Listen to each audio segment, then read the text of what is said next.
Okay guys, I'm opening this video with a peer-reviewed article. I'm going to ask you to try to set aside your attachment to the particular personalities of the particular people that provide the context for why I'm making this video and most likely for why you're watching it. You can probably see from the first screenshot that's up on screen, this is from a formal medical journal. And appeal to authority, who's the author? PhD, born in 1965. He has published approximately 400 peer-reviewed publications and is a member of the editorial board of 18 peer-reviewed journals, professor and chair, Department of Hygiene and Epidemiology. I've highlighted epidemiology. I would guess that's why he has a somewhat more critical and insightful view on this particular matter. Okay, we commence. Antidepressants, in particular newer agents, are among the most widely prescribed medications worldwide with annual sales of billions of dollars. The introduction of these agents in the market has passed through seemingly strict regulatory control. Over 1,000 randomized trials have been conducted with antidepressants. Statistically significant benefits have been repeatedly demonstrated, and the medical literature is flooded with several hundreds of positive trials, positive in quotation marks, both pre-approval and post-approval. However, two recent meta-analyses question this. The first meta-analysis used data that were submitted to the FDA for the approval of 12 antidepressant drugs. While only half of these trials had formally significant effectiveness, published reports almost ubiquitously claimed significant results. Quote-unquote negative trials were either left unpublished or were distorted to present positive results. The average benefit of these drugs, based on the FDA data, was of small magnitude, while the published literature suggested larger benefits. A second meta-analysis, also using FDA-submitted data, examined the relationship between treatment effect and baseline severity of depression. Drug-placebo differences increased with increasing baseline severity, and the difference became large enough to be clinically important only in the very small minority of patient populations with severe major depression. In severe major depression, antidepressants did not become more effective. Simply, placebo lost effectiveness. These data suggest that antidepressants may be less effective than their wide marketing suggests. Pause. I just say this is a formal, peer-reviewed journal article in a medical publication. That's about as harsh as you're going to get any judgment in that context. You can check out the full article. This is just the abstract. I did read the conclusions of the full article and several of the sections that were more interesting to me. If you hear medical experts like Peter Bregan speaking live and extempore, you will get harsher language of condemnation of antidepressants, what they are and what they don't do. But in peer-reviewed medical journals, that's about as harsh as it gets. You have to know how to read that with due weight and gravity. Short-term benefits are small, and the long-term balance of benefits and harms is understudied. I discuss how the use of many small randomized trials with clinically non-relevant outcomes, improper interpretation of statistical significance, manipulated study design, biased selection of study populations, short follow-up, and selective and distorted reporting of results has built and nourished a seemingly evidence-based myth on antidepressant effectiveness and how higher evidence standards, with very large long-term trials and careful prospective meta-analyses of individual-level data, may reach closer to the truth and closer to clinically useful evidence. The title of the article, I note, Effectiveness of Antidepressants, an evidence myth constructed from 1,000 randomized trials. Point is, it's shocking to me that not once does Christina mention treatment in this video. That's ridiculous. If you think you are struggling with depression, please go seek professional help. Please go see your doctor. When I finally drummed up enough courage to make the call, I got an appointment literally the next day. I got into the doctor. They gave me the questionnaire. You can find it online. I scored off the charts and I was prescribed medication. I had an appointment with a psychiatrist right then and there, literally 45-minute appointment and went to my, Walgreens afterwards, got my medication, and that was it. It took like not even 2 hours. My main problem with this video is that it comes across as she is telling people what to do and how to feel and how to get through their depression. Again, without recommending treatment and just thinking certain things. But for many of us, our brains are so diseased, quote unquote, that we aren't thinking rationally. If you're feeling like that, and if that's stopping you from getting treatment because you feel like it's stupid, like you shouldn't feel that way, you're being stupid by not getting treatment.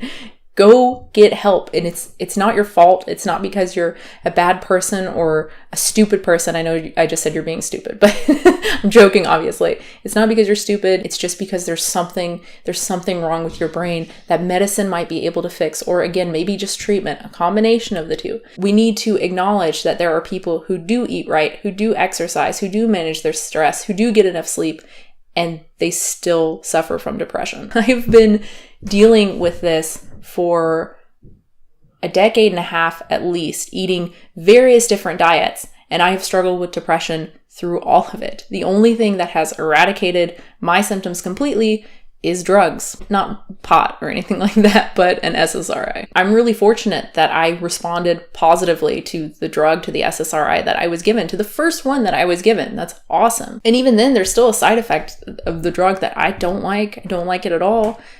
At the end of the day, I had to choose between my mental health and this side effect going away. And of course, I chose my mental health. SSRIs and sexual dysfunction. SSRIs definitely target these neurotransmitters and could lead to sexual dysfunction.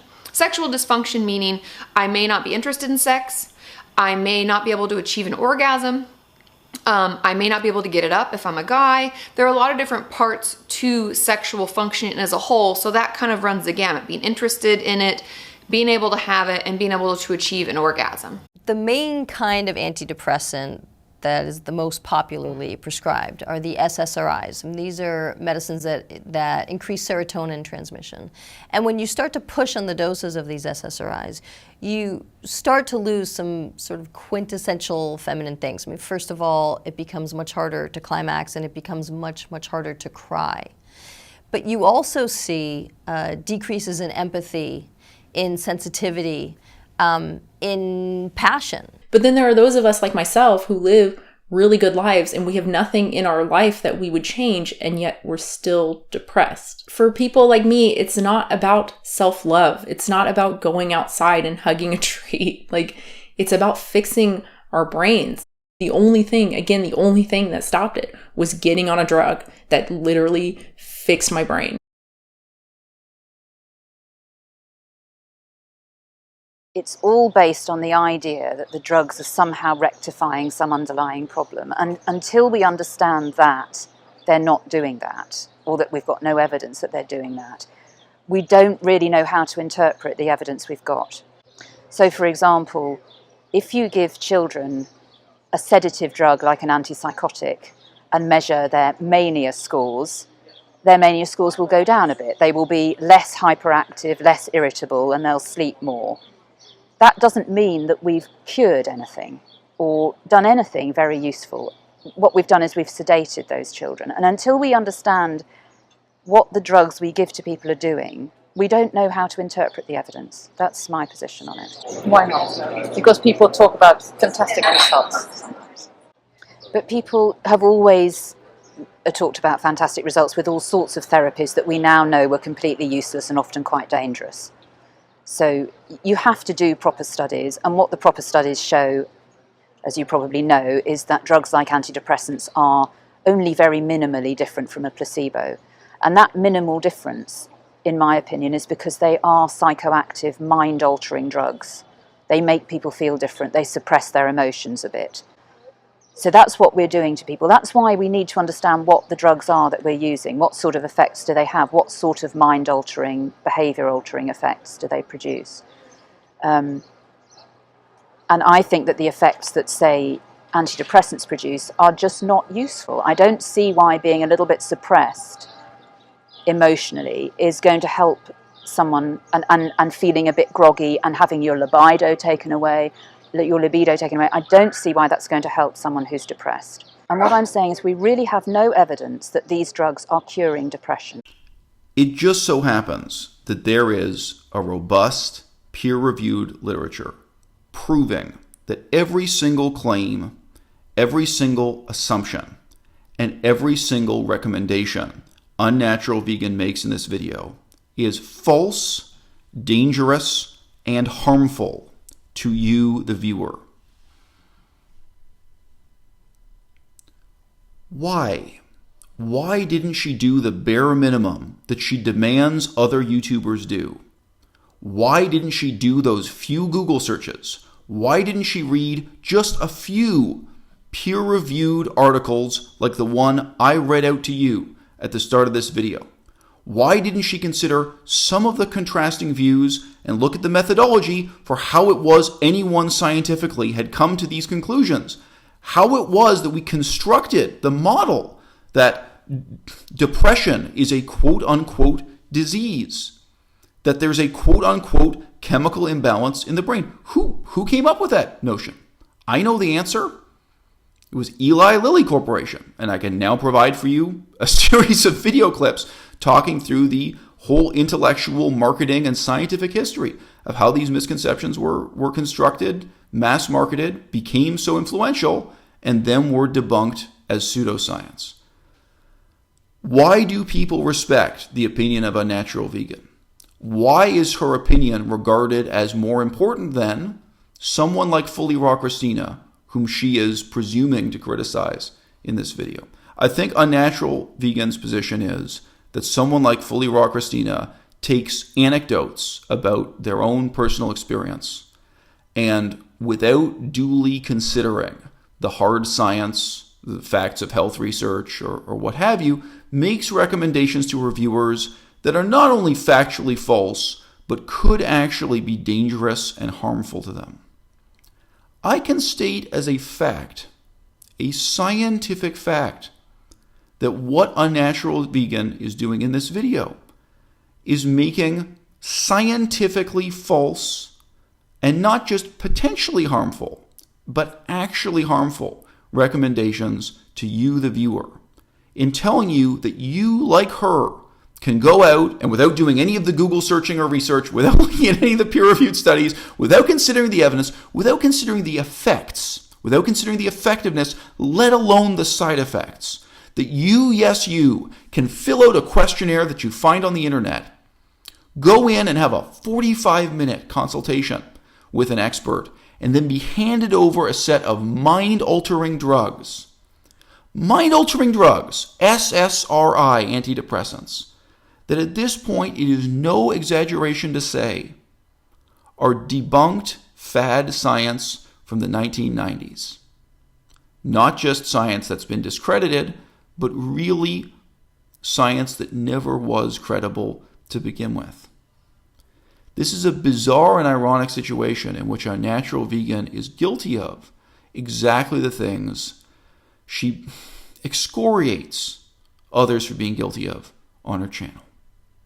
For you as a viewer, I know you may feel some personal attachment to Unnatural Vegan. You may feel she's charming. You may feel she's attractive.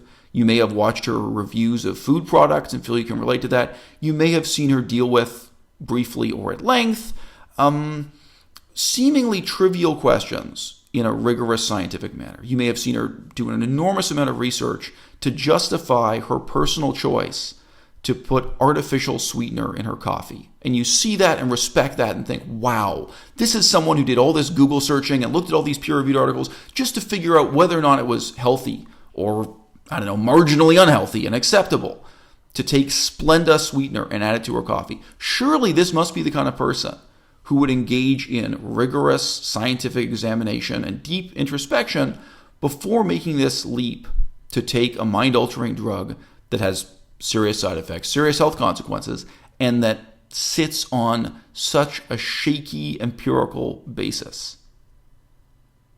And she isn't. That's not who she is at all. By her own account, Unnatural Vegan was a young woman who studied philosophy in university. I've never heard her talk about any original research she did in philosophy or any other field. I've never heard her mention a single job she held, not in philosophy nor in any other field. I've really heard very little about her real-life experience that could inform her in these ways.